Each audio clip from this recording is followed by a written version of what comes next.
Sa video na ito, ituturo ko sa inyo kung paano magkabit ng switch na katulad nito dito sa ating NMAX para mapatay natin yung ating headlight. Disclaimer lang po sa mga nakakaalam na pagbigyan po natin yung mga hindi pa nakakaalam para matutunan nila kung paano magkabit ng switch na katulad nito sa ating NMAX. Ayos! Tapos kailangan natin ng isang relay, pero kadalasan pag bumili kayo ng ganitong klaseng switch, meron na siyang kasamang relay dahil meron tayong hazard dito sa ating switch. Ayos ba yan? Step by step, ituturo ko sa inyo kung paano ang simpleng pagkakabit ng ganitong klaseng switch. Ang mga kailangan nating tanggalin, yung visor, yung cover sa harap, yung cover sa head, dito, sa banda rito, tatanggalin din natin yan. Tapos dito, meron tatong tornilyo para matanggal natin itong sidings na itong mahaba. Yan. Tatanggalin natin lahat yan para mailatag natin yung ating switch na maayos, mai-wiring natin ng maayos yung switch natin at maipagapag natin yung mga wire niya ng maayos. Tanggalin muna natin yan. Fast forward tayo mga katropa, tinanggalan natin yung kaha sa harapan, yung kaha dito, at yung kaha dito sa sidings na ito. Kasi meron tayong dudukutin dyan na tornilyo at meron tayong ilalagay na socket dyan. Pero mga katropa, tignan nyo to. Grabe yung ginawa ng daga rito. Walang tinira dun sa ano. Gutom na gutom yung daga. Mga katropa, daga lang gumawa niyan. Grabe. Nginat-ngat ng daga yung kanyang wire. Ito yung kanyang CDI. O, tignan nyo. Labas natin yung CDI niya. Oh, grabe. Sagad-sagaran yung pagkakagat ng daga. Galit na galit to ah. So ayusin natin mamaya yan. Para matanggal natin yung switch na stuck na ito, mayroon tayong gagawin dito. Dahil pag hindi nyo ginawa yung proseso na ito, katulad nung unang gawa ko rito sa switch na ito, pinagpawisan na yung itlog ko. Hindi ko pa natatanggal yung kable na ito. Ngayon, para hindi na pagpawisan yung itlog nyo, ito. Meron tayong tatanggalin na dalawang tornilyo dito. Ayan, nakikita nyo yung tornilyo na yan. Tatanggalin nyo yung dalawang tornilyo na yan para maging free o maging maluwag doon sa pagtanggal natin doon sa kanyang switch. Ayan, tatanggalin nyo yan dalawang tornilyo na yan. Aalisin natin yan para maalis natin ng madali itong switch na stuck na ito.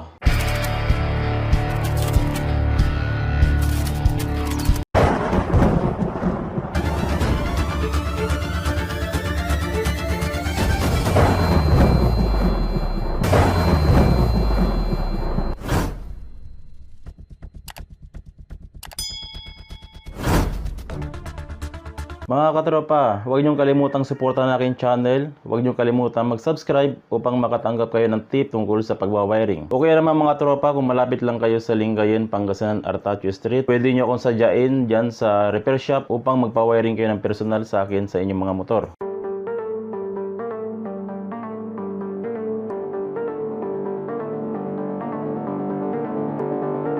Ganito yung magiging itsura kapag natanggal na natin yung ating dalawang tornilyo dito sa ating throttle. Ito. Excuse me. Ayan. Dapat maluwag siya. Ganyan siya kaluwag. Kaya kailangan nating tanggalin yung dalawang tornilyo rito para lumuwag yung kanyang kable.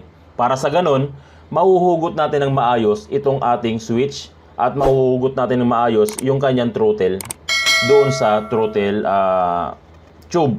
Tapos ilalagay na natin itong ating bagong switch dito sa ating NMAX.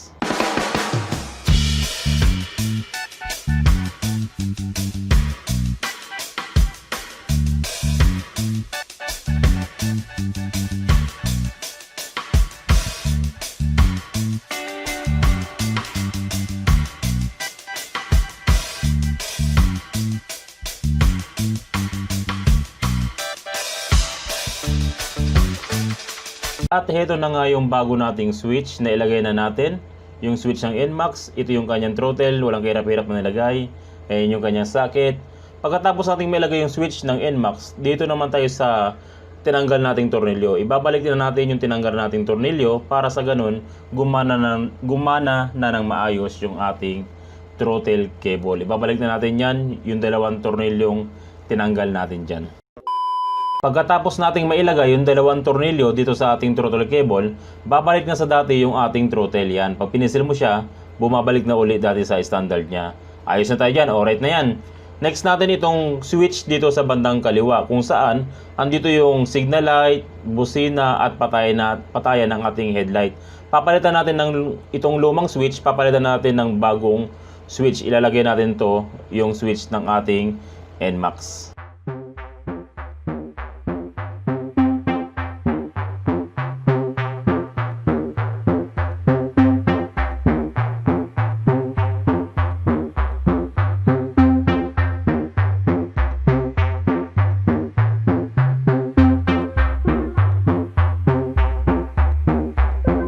Heto na yung ating dalawang switch ng kaliwat kanan at andito naman yung kanyang mga socket. Ituturo ko sa inyo kung paano napakadaling i-install itong switch na to. Unahin muna natin yung switch dito sa bandang signal light. Sa switch ng bandang signal light, meron tayong puting socket. Isusuksok nyo lang din ito doon sa puting socket ng motor. Okay, plug and play lang yan. Tapos ito namang kulay dilaw na ating wire, isusuksok nyo lang din doon sa kulay dilaw na wire. Ito naman yung para doon sa high ng ating headlight. Tapos itong mahabang wire na to, itong may blue na socket at green na wire, ipapagapang natin dito hanggang sa harapan. Yung blue na socket at green na wire, ipapagapang muna natin sila.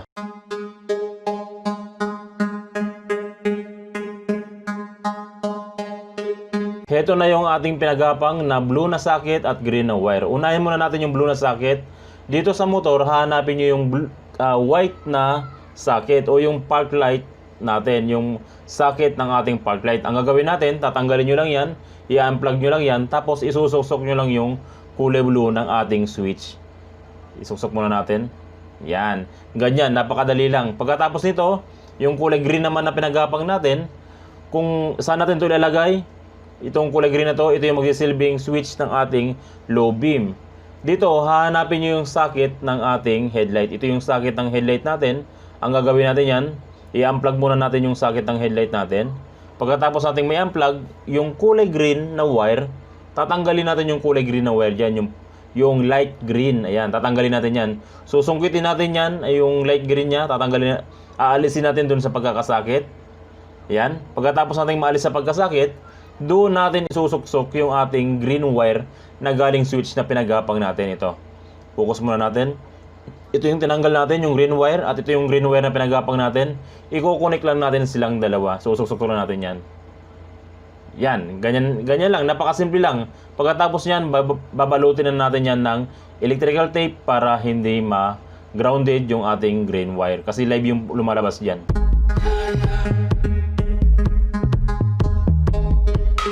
At yan na yung green wire ng ating switch. Inilagay natin sa green wire ng ating headlight. At ito naman yung blue socket ng ating switch. Inalis natin yung white socket doon sa park light at ipinalit natin yung blue socket ng ating switch. Pagkatapos niyan, dito naman tayo sa white socket na to. Ito yung white socket na galing doon sa switch ng signal light. Ito yung magsisilbing hazard natin. Saan ba to ilalagay? Ang socket na ito, siya yung magsisilbing hazard natin. Ito yung mayroong brown na mayroong lining na white. Saan ba natin to ilalagay? Siyempre, ilalagay natin to dito sa kabilang socket. Dito sa bandang throttle ng ating motor. May makikita kayong red socket. Ang gagawin nyo, isusuksok nyo lang yan. Yan.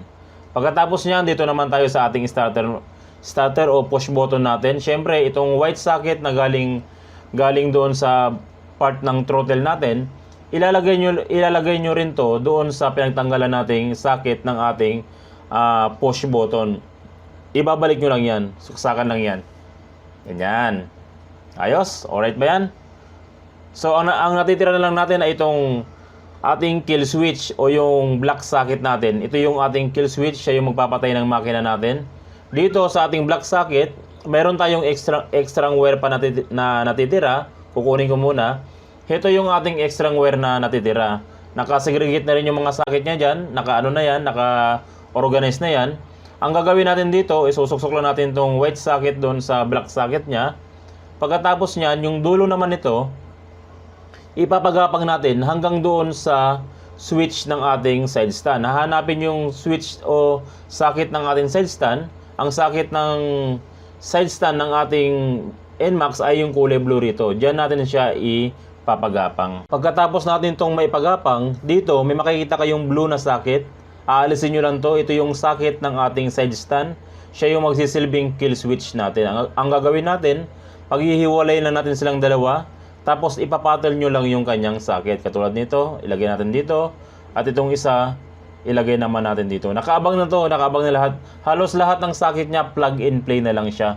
Ganun siya kadaling ilagay. Mamaya na natin i-organize yan. I-organize na natin mamaya yan. Diyan muna yan. Tatalian natin yan ng strap.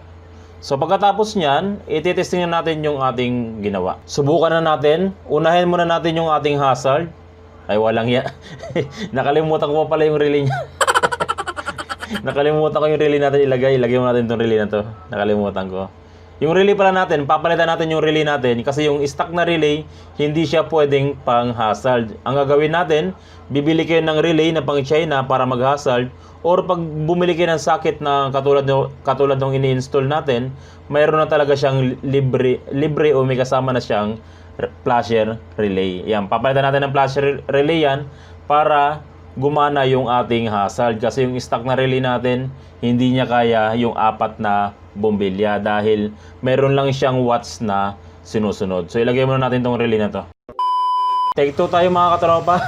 Take 2. Okay, unahin muna natin doon sa ating hazard. Ito yung ating hazard. Siyempre, pag inon mo yung hazard, mag-hazard yung ating dalawang signal light. Sabay sila, harap likod yan, mag-hazard yan.